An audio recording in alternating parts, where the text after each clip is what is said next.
Hi, I'm Liew, Chief Investment Officer for Principal Asset Management, ASEAN Fixed Income. The global bond market started off on a slower pace than previous years due to a couple of reasons. One, news on recovery and reflation in the US that is driven by an expected large US fiscal package. And number two, the tail end of central bank interest rate cut cycle. While these factors hogged the limelight within the investment circle, the news on Main Street across the globe was that of the vaccine rollout. With the arrival of a series of vaccines, global markets can almost afford to be unconcerned to virus headlines and instead focus on the medium term when economies are expected to reopen. But against this backdrop, a big question for investors must be, how does global vaccination look like at this point? Well, some countries, the likes of Israel and the UAE, has had more than 80% and 50% of their populations vaccinated, while others like the UK and US are about 30% and 20% respectively. The EU region is somewhere around 5% as of mid-February.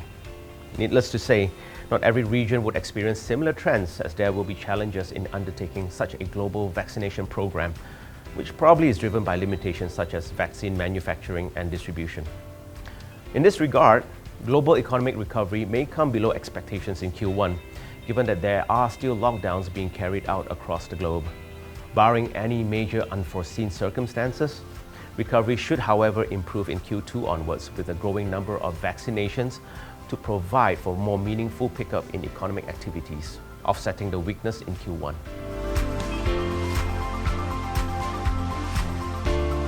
The uneven rollout of vaccines, which is typically due to hiccups in vaccine manufacturing and deliveries, would warrant global policymakers to remain cautious of the pace of economic recovery in 2021. Global central banks have previously guided that interest rates are unlikely to move higher anytime soon, while countries like the US are doing even more by planning for massive stimulus packages to be executed in the near term. Over in the EU, interest rates have been left unchanged, and Christine Lagarde has cautioned that inflation would likely remain below the 2% target for several years, posturing that the ECB would unlikely change its interest rate stance in the near future. Over in ASEAN, 2021 federal budget across the region are expected to remain higher compared to the years prior to COVID-19. This elevated budget deficit is to support businesses and households that are still being challenged by the pandemic's impact, especially in Q1 of 2021. Despite most part of the world are still employing accommodative policies, the fixed income market globally was generally weaker in the first quarter of 2021 due to the reflationary theme that has occupied investors' minds. Over in key ASEAN bond markets, Malaysia had its rating reaffirmed by Moody's at A-, coupled by the announcement of a fifth stimulus package, while Indonesia cut its interest rates by 25 basis points in February. Thailand, on the other hand, kept policy rates unchanged. However, despite these developments, the ringgit, rupiah and baht government bond market were generally weaker in the months of January and February of 2021, as it tracks the US Treasury yields higher, particularly on the longer maturity bonds.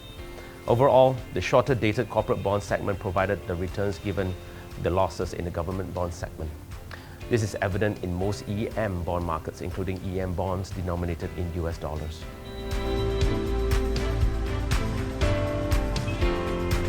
Having said that, we had since last year tweaked our strategy to be light on government bonds and very selectively taking corporate credit risks that we are comfortable with. We still believe that this strategy would largely drive our bond asset allocation in 2021, given that government bonds will continue to underperform as we enter a tail end of the global interest rate cut cycle. However, it is important to highlight that our strategy in credit is a cautious one, given that uncertainty over COVID-19 vaccine rollouts and the risk of defaults in light of government movement control orders. For the interest rate under our radar, we expect major economies as well as Malaysia and Thailand to keep rates unchanged for the year. Indonesia, on the other hand, will probably carry a higher chance of rate cuts in 2021. The outsized bond market returns in the year 2019 and 2020 was driven by interest rate cut cycles. It is important to note that bonds don't just react to interest rate cycles, but also fundamental cycles. So naturally, when the vaccine rollout picks up pace as we move into 2021 and beyond, the fundamental position of corporate bond issuers at higher yields should also improve in tandem. Also, with yields moving higher, new bond issued by corporates will likely carry higher yields and as such drive the returns for bond portfolios.